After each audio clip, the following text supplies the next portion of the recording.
جاء الآن دور الشعراء الذين خلدوا بقصائدهم الشهداء فأصبحت أبياتهم كأنها رصاص بوجه الأعداء. جاء الآن دور الشاعر السيد أحمد الأعرجي، يستقبلوه بالصلاة على محمد وآل محمد. السلام عليكم ورحمة الله وبركاته. ما شفتوا حسن؟ ما جالكم؟ ما شفتوا حسن؟ ما جالكم؟ لا، مات. أقول ليش رب عبدون بيري؟ أثار الموت، أثار الموت يفتر بس على الزينين، أثار الموت يفتر بس على الزينين، أثار الموت هم يريد نوعية. من جبتوا حسن ما فلش التابوت، من جبتوا حسن ما فلش التابوت، ما عوج راسه على الحسينية. من جبتوا حسن ما فلش التابوت.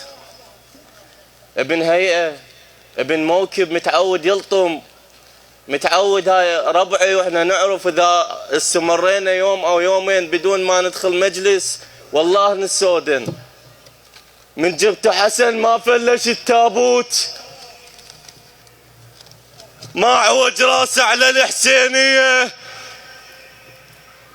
اهو بدم المجالس تسري من زمان، اهو بدم المجالس تسري من زمان. خيي وانا عرفه، خيي وانا عرفه يريد لطمية. ما قلتوا له اصبر جاي لك عاشور، باكر زينب هيك تروح مسبية بهدى وحلم. واسمع بنحره يقول لا والله هذا اللي صار مو بيه. قلت له ارجع لربعك، قال لا يبكون، بلغهم سلامي وهاي الوصية. يم حسين هيك يريد منكم حيل، يريد الثورة كون تصير شيعية بيكم يا الربع زامط العباس. يريد الثورة كون تصير شيعية، ما خلصت بعد قدامنا البحرين.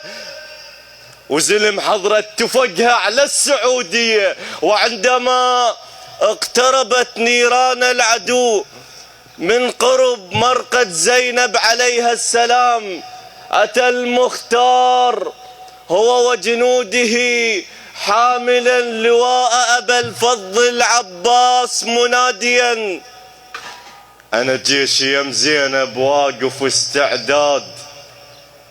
كيان ستوني شفته بعلبك يفتر، كيان الجاب راس الشمر مختاض. والله بأمر مني يمحي جيش الحر. راس بن مرجانة هذا الطيح ابراهيم يمي ويسمعني ابن الاشتر. حلف باسم العقيلة الجيش يمحي. انا مخاوي اسود اشبال حيدر، انا المختار. زينب قبرتي فلشو لخلي بيوتهم بدماهم تخر. خافوا بذيك فاتت هالسلا، ابو فاضل هسه يمو جفه يسطر. عبد الله الرضيع بصف كبران، درع لبس اخي علي الاكبر. زينب كلها لجلك واقفه استعداد. ليوث الغاضريه اليوم تزأر، ونزل جبريل بيد الآية اللي تقول واعتصموا بحبل الله ولا تفرقوا. ومن رباط يعني بمعنى لا الروس تنطر، ومعني بمعنى لا الروس تنطر، ويعني بمعنى الاخر بنت الاشراف. يعني المهدي زينب راح يظهر. حسن يقول ضعيف وبي حيل جبال، قليط وعلى الطلاب افتر. انا اول من وصلت كريت من ثار اتفق بالبر.